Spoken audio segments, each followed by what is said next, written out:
ஆஞ்சநேயனே ஆஞ்சநேயனே அஞ்சன சுதனே ஆஞ்சநேயனே சஞ்சீவியை தொடர்ந்த ஆஞ்சநேயனே சஞ்சலம் தீர்த்து வைப்பாய் ஆஞ்சநேயனே ராமநாம கானம் செய்யும் ஆஞ்சநேயனே ராமநாம கானம் செய்யும் ஆஞ்சநேயனே எங்கள் மனதினில் வந்து நிற்பாய் ஆஞ்சநேயனே ஆஞ்சநேயனே ஆஞ்சநேயனே அஞ்சன சுதனே ஆஞ்சநேயனே. வணக்கம். இன்னைக்கு நம்ம வீட்டில் மஷ்ரூம் பட்டர் கார்லிக். ஸோ அதுக்கு மஷ்ரூம் வந்து நான் உப்பு தண்ணியில் போட்டு வச்சுருக்கேன். அப்புறமா அதுக்கு வெங்காயம் பொடிசாக கட் பண்ணி வச்சுருக்கேன். கார்லிக் பூண்டு வந்து கட் பண்ணி வச்சுருக்கேன். நம்மளுக்கு அது மட்டும் பத்தாது, அதனால் கோவக்காய் நிறைய பழுத்து போயிருந்ததுங்க, அது அப்படியே போட்டு பண்ணிடலான்ட்டு அதுக்கு ஒரு பொரி வறுத்துக்கிட்டு இந்த கோவக்காயில் இப்படி ஸ்லிப் பண்ணி வச்சுருக்கேன். கோவக்காவை அதுக்குள்ளே அதை ஸ்டஃப் பண்ணி எண்ணெய் நிறைய விட்டு வறுத்துற போகிறேன். அப்புறமா இது சாம்பார் ஒன்று பண்ண போகிறேன். சாம்பார் பண்ணிக்கிறதுக்கு சும்மா ஒரு கைப்பிடி அளவுக்கு துவரம் பருப்பு எடுத்தேன். ஒரே ஒரு டீஸ்பூன் அளவுக்கு கடலைப்பருப்பு எடுத்து கொஞ்சம் வாஷ் பண்ணிவிட்டு கொஞ்சம் தண்ணியை ட்ரெயின் பண்ணி வச்சுட்டேன். இப்போ இதை லைட்டாக வறுத்துக்கலாம். எடுத்து அப்படி வச்சிடலாம்.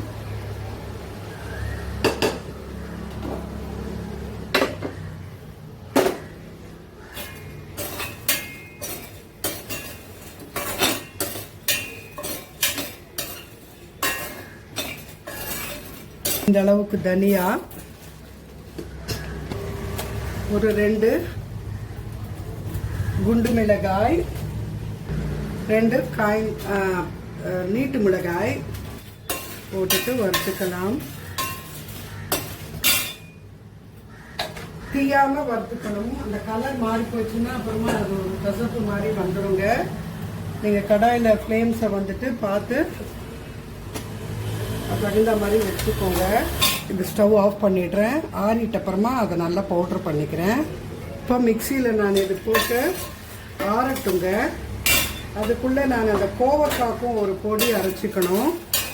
அதை அரைச்சிக்கிறேன். அதை இதில் வறுத்துக்கிறேன். அரைச்சிக்கிறேன்ட்டு.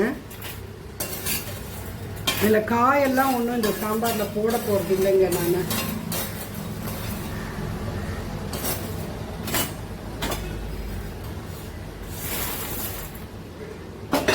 இப்போ இதை ஆறின்னு இருக்கட்டும். இதை நம்ம இப்போ ஆன் பண்ணிக்கிட்டு அந்த இதுக்கு தேவையானதை அரைச்சிக்கலாம், வறுத்துக்கலாம். அதுக்கு இவ்வளோ கடலைப்பருப்பு ரொம்ப ஸ்டஃப் பண்ண போகிறது இல்லைங்க. அதை பழுத்துருச்சு கொஞ்சம், அதனால் நான் வந்துட்டு கொஞ்சம் இப்படி ஸ்டஃப்பாக அது பண்ணிடலாம் அப்படி. இவ்வளோ துவரம்பருப்பு, உளுத்தம்பருப்பு. அப்புறமா இதுக்கு ஒரு 2 நீட்டு காய்ந்த மிளகாய் கலந்து போடுறச்சு நல்லா இருக்குங்க. குண்டு காய்ஞ்ச மிளகாய், நீட்டு காய்ஞ்ச மிளகாய் ரெண்டுத்தையும் கலந்து போடுறச்சு நல்லா இருக்கும். ஒரே ஒரு குண்டு மிளகாய் வரப்படட்டும்.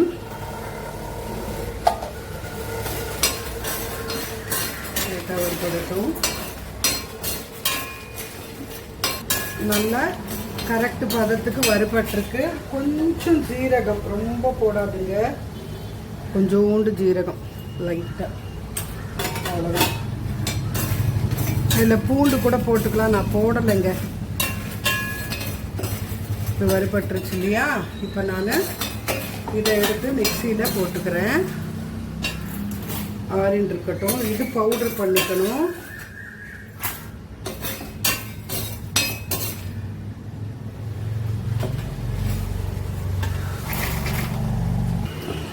இப்போ பட்டர் கார்லிக் மஷ்ரூம் பண்ணுறதுக்கு பட்டர் போட்டிருக்கேன்.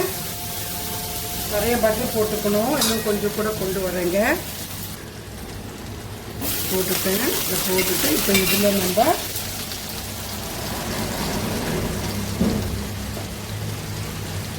நம்ம கொஞ்சம் கார்லிக், நிறையவே, கொஞ்சம் இல்லை, ஒரு பெரிய பூவுங்க, அப்படியே நல்லா மெலிசாக கட் பண்ணிட்டேன். கார்லிக்கை நிறைய கார்லிக் போட்டால் தான் நல்லா இருக்கும் இதில். அப்புறம் இது கொப்பரை தேங்காய்ங்க. நான் இந்த இதுக்கு கோவக்காய்க்கு கொஞ்சோண்டு போட்டுக்கிறேன். இதில் வறுக்கலை, நான் கொஞ்சம் போட்டு இதோடு அடிச்சிடுறேன் இந்த பவுடரோட. இது கொஞ்சம் ஃப்ளேம்ஸ் குறைச்சி வச்சுக்கோங்க, இல்லைன்னா பட்டர் ஒரு மாதிரி கருப்பு கலருக்கு வந்துடும். இந்த கார்லிக் கொஞ்சம் ஓரளவுக்கு லைட்டாக ப்ரௌனிஷ் இது வந்தப்புறமா நம்ம கட் பண்ணி வச்சுருக்கிற ஆனியன் போட்டுடலாம். நிறைய ஆனியன் போட்டிருக்கேங்க. இப்போ ஓரளவுக்கு லைட் ஷேடுக்கு வந்திருக்கு. ரொம்ப பொரிஞ்சாலும் அப்புறமா இது ஒரு நல்லா இருக்காதுங்க. போதும், வெங்காயம் போட்டுடலாம்.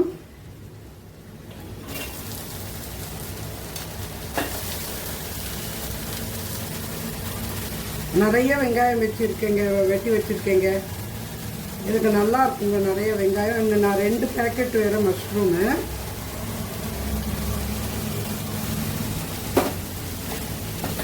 வறுத்துக்கலாம்.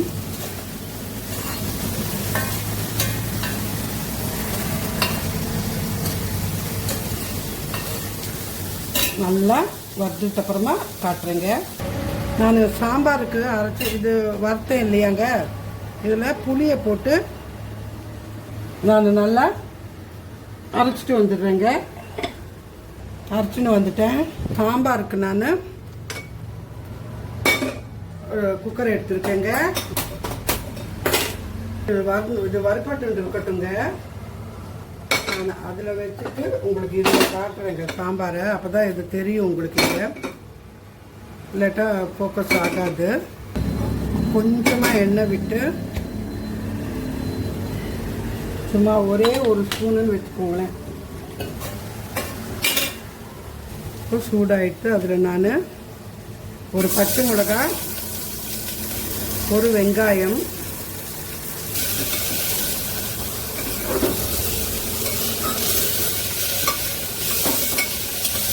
ஒரு 2 தக்காளி போட்டிருக்கேன், மீடியம் சைஸ் தக்காளி.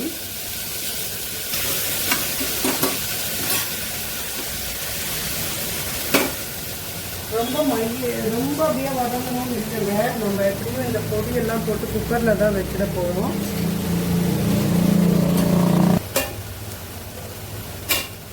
இப்போ போடுங்க. இப்போ நான் இந்த பொடி இருக்கு இல்லையா, அதை போட்டுட்டு தண்ணி ஊற்றிடுறேங்க. இப்போ இதை நல்லா கலந்து விட்டுடலாங்க. இப்போ இப்படி இருக்குங்க. நான் இதில் உப்பு போடலை, மஞ்சள் தூள் மட்டும் போட்டுட்டு குக்கர் வச்சு ஒரு 3 விசில் வச்சு எடுத்துடுறேங்க. ஒரு பாயில் வரட்டும். இப்போ கொஞ்சம் நல்லா இந்த மாதிரி வந்திருக்கு, கொஞ்சம் பாயில் ஆகுது. இப்போ நான் வந்துட்டு இதை மூடி வச்சுட்டு, குக்கர் மூடி வச்சுட்டு ஒரு 3 விசில் வச்சுட்டு எடுக்கிறேன். உங்கள் குக்கர் பார்த்து நீங்கள் இது பண்ணிக்கோங்க. இந்த குக்கர் சில குக்கர் வந்துட்டு விசில் தரதான் வந்துடும், ஆனால் வேகாது. அது தகுந்த மாதிரி நீங்கள் பார்த்து இது பண்ணிக்கோங்க. 3 விசில் வரட்டும். இப்போ இந்த பொடியை அரைச்சிட்டு வந்துடலாங்க. இந்த ஃப்ரைக்கு சொன்னோம் இல்லையா, அது ஸ்டஃபிங்க்கு அரைச்சிட்டு வந்துடுறேன் பவுடரு.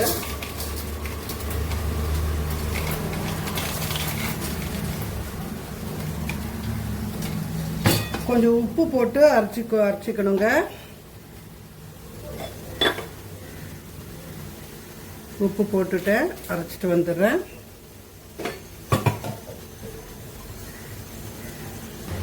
இப்போ அரைச்சின்னு வந்தாச்சு. இதில் உப்பு பார்த்துக்கோங்க.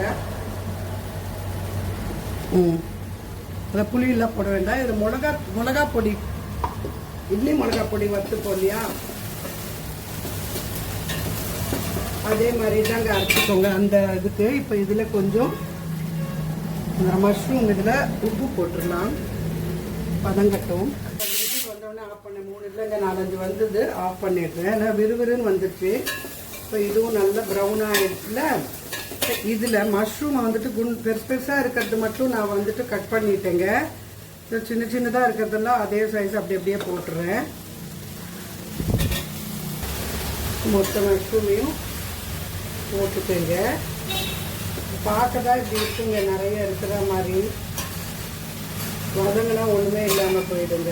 நல்லா ஆனால் கொஞ்சம் பெருசாக இருக்கிறது மட்டும் கட் பண்ணிவிட்டேன். கொஞ்சம் இந்த சைஸில் இருக்கிறதெல்லாம் அப்படியே போட்டுட்டேங்க. ஓகே, இப்போ ஏற்றி வச்சுட்டு நல்லா, ஏன்னா இது நீர் விட்டு வரும். அந்த இது நம்மளுக்கு அந்த இது வர்றதுக்குள்ளே, குக்கர் வர்றதுக்குள்ளே நம்ம இதை ஸ்டஃப் பண்ணிக்கலாம். இந்த மாதிரி நான் கட் பண்ணி வச்சுருக்கேன். அதில் கோவக்காவில் அதை ஸ்டஃப் பண்ணி வச்சிடலாம். நான் கொஞ்சம் பழுத்தது கூட இதில் போட்டுடுறேங்க. ஏன்னா கொஞ்சம் புளிப்பு தன்மை இருக்கும் தானே. நான் இனி இதில் புளி கிளி எதுவும் போட போகிறதில்ல. அதனால் நம்ம எல்லாத்துலேயும் ஸ்டஃப் பண்ணிவிட்டு காட்டுறேங்க. இப்போ நான் இந்த பொடி மொத்தத்தையும் ஸ்டஃப் பண்ணிட்டேங்க. இவ்வளோ பொடி கொஞ்சம் இருக்குது, அது நம்ம கடைசியில் போட்டு இது வதங்கிட்ட அப்புறமா வறுத்துடலாம். அதில் பாருங்கள் எவ்வளோ தண்ணி விட்டு வந்துருக்குதுன்னு. நிறைய தண்ணி விட்டு வந்துருக்குது. இப்போ அந்த தண்ணி எல்லாம் நல்லா குறையட்டுங்க. இப்போ நான் அதில் மஞ்சள் பொடி போட்டுறேன் கொஞ்சம். நான் எண்ணெய் போட்டு வதக்கிக்கிறத நான் அடிச்சுட்டேன்.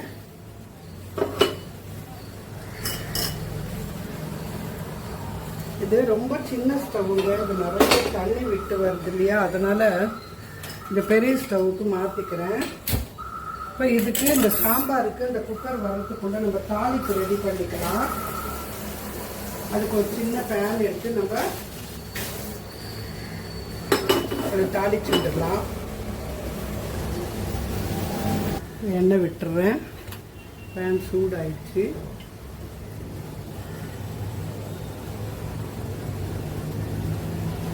யூஸ்வலாக நம்ம தாளிச்சுக்கிற மாதிரி கடுகு, நான் உளுத்தம் பருப்பெல்லாம் போடலைங்க, ஜீரகம் மட்டும் போட்டுறேன். ஏன்னா நம்ம அந்த இதுலேயே வெந்தயமும் போட்டிருக்கோம் இல்லையா, அரைச்சிக்கிற அந்த இதுலேயே. பாருங்கள் தண்ணி விட்டு ஒன்று அது எவ்வளோ தகராறு பண்ணுது பாருங்கள். இருக்கட்டும்.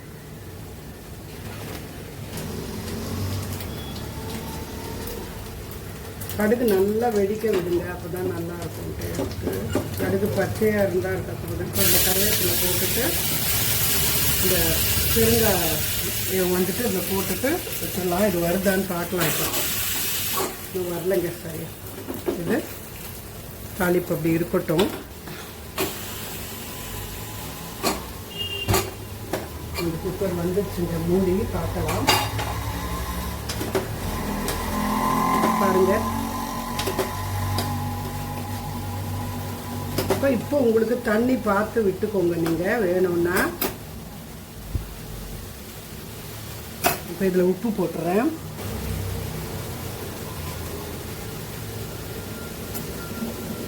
கொஞ்சம் தண்ணி விட்டுக்கலாம், திக்காக வந்துருக்குது கொஞ்சம். இது தண்ணி விட்டு வந்து இது குறைச்சிடலாங்க. ஒரு இந்த மாதிரி ஆகிட போகுது. இப்போ இது நல்லா நம்ம பாயில் பண்ணிக்கலாம். ஏன்னா தண்ணி பச்சை தண்ணி விட்டுருக்கோம் இல்லையா, இது ஒரு மாதிரி நல்லா தான் இருக்குங்க. புளிப்பு நீங்கள் பார்த்து போட்டுக்கோங்க. வெங்காயம் தக்காளி ஸ்மாஷ் ஆகிடாமல் பார்த்துக்கோங்க.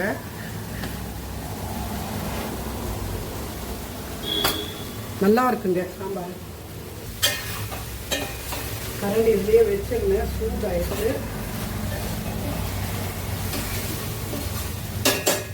இப்போ நல்லா கொதி வந்துருச்சுங்க. நான் இதை ஊற்றிடுறேன். இந்த நம்ம இது பண்ணது இவ்வளோதாங்க. இது நான் ஆஃப் பண்ணிட்டேன் ஸ்டவ்வை.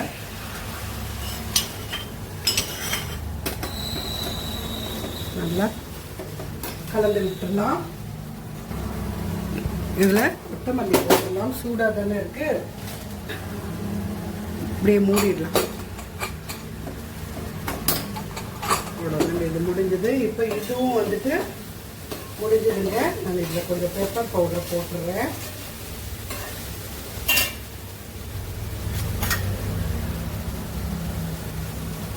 அவ்வளோதாங்க. போட்டுட்டு இதை எடுத்து நம்ம வேறு பாத்திரத்துக்கு மாற்றிட்டு அடுத்து இந்த கோவக்காய் பொரியல் பண்ணிக்கலாம். உங்களுக்கு காட்டுறதுக்காக நான் ஸ்டவ்வை மாற்றி வைக்கிறேங்க.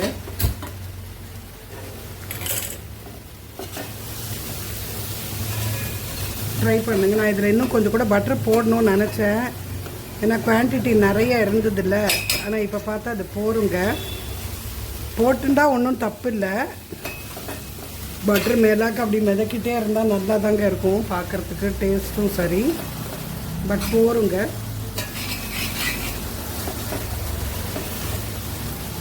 இது இவ்வளோதான்.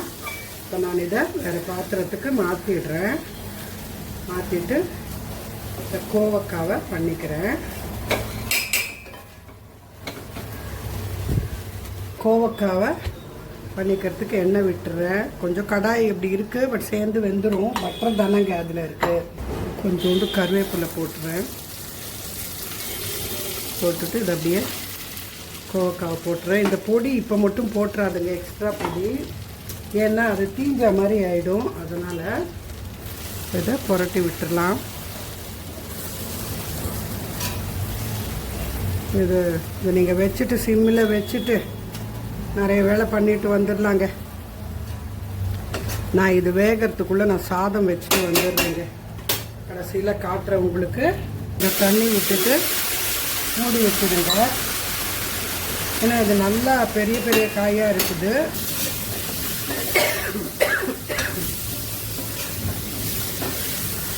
நல்லா வெந்து வந்துடுச்சுங்க. இது கோவக்காய் பாருங்கள், நல்லா சாஃப்டாக ஆயிடுச்சு. இன்னும் கொஞ்சம் கூட நல்லா வேகட்டும். பெரிய பெரிய காயாக இருந்ததுங்க, அதனால தாங்க இது ஆக்சுவலாக நல்லா வெந்துருச்சுங்க கோவக்காய். இதில் கொஞ்ச நேரம் ஆஸ் யூஷுவல் இதில் வந்துட்டு நம்மளுக்கு 70% 80% வெந்த உடனே நம்ம மூடி வச்சிட்டோன்னா இந்த ஏஎம்சி பாத்திரத்தில். பட் எடுக்கக்கூடாது உடனே மூடிய, ரொம்ப நேரம் கொஞ்ச நேரம் கழிச்சுட்டு தான் எடுக்கணுங்க. அப்போ நல்லா வெந்து போயிருக்கும். ஏதாவது பேலன்ஸ் இதெல்லாம் நேரம் இந்த பொடி போட்டுடுறேன். அது எதுக்கு வேஸ்ட் பண்ணுறது, நல்லா தான் இருக்கும். கொஞ்சமாக தான் இருக்குது. இது வந்து முன்னாடியே போட்டிங்கன்னா அந்த பொடியோடு அது இதாகி ஒரு மாதிரி இருக்குங்க கொஞ்சம். அதுக்காக தான் இப்போ நான் ஸ்டவ் ஆஃப் பண்ணிவிட்டு அப்படியே மூடி சிம்மில் வச்சிடுறேன்.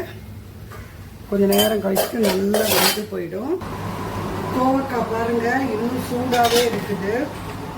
எப்படி ஆவி பறக்குதுன்னு ஆஃப் பண்ணி கூட ஒரு ஆல்மோஸ்ட் ஒரு 5 மினிட்ஸ் மேலேயே ஆயிடுச்சு, வந்துடுச்சு, வெந்து போயிடுச்சு. பார்த்தீங்களா, இது நல்லா பிரிஞ்சே வந்துடுச்சு. சூடாக இருக்குது, அப்படியே இருக்கட்டும் தான் நான் அதை டிஸ்டர்ப் பண்ணல. மஷ்ரூம் இதுக்கு நிறைய வெங்காயம் கார்லிக் போடணும், ஆனால் கண்ணுக்கே தெரியாது பாருங்கள் எவ்வளோ போட்டாலும். இது ரெடிமேட் சாம்பார், ஒரு டிஃப்ரென்ஸும் இல்லைங்க நார்மல் சாம்பாருக்கு இதுக்கு. நம்ம இட்லி தோசைக்கு டக்குன்னு சாம்பார் பண்ணணும், பருப்பு வேக வச்சு, இதெல்லாம் ரொம்ப கஷ்டம். வறுத்தோமா பொடி பண்ணோமா அப்படியே போட்டு தண்ணியை விட்டு வேக வச்சோமா. ஏன்னா மோஸ்ட்லி இட்லி தோசைக்கெல்லாம் நம்ம காய் போடலன்னா நல்லா இருக்கும். நீங்கள் நிறைய சாம்பார் வெங்காயம் போட்டுக்கணும், கொஞ்சம் வேணும்னா வெல்லம் போட்டுக்கோங்க, ரொம்ப டேஸ்ட்டாக இருக்குங்க.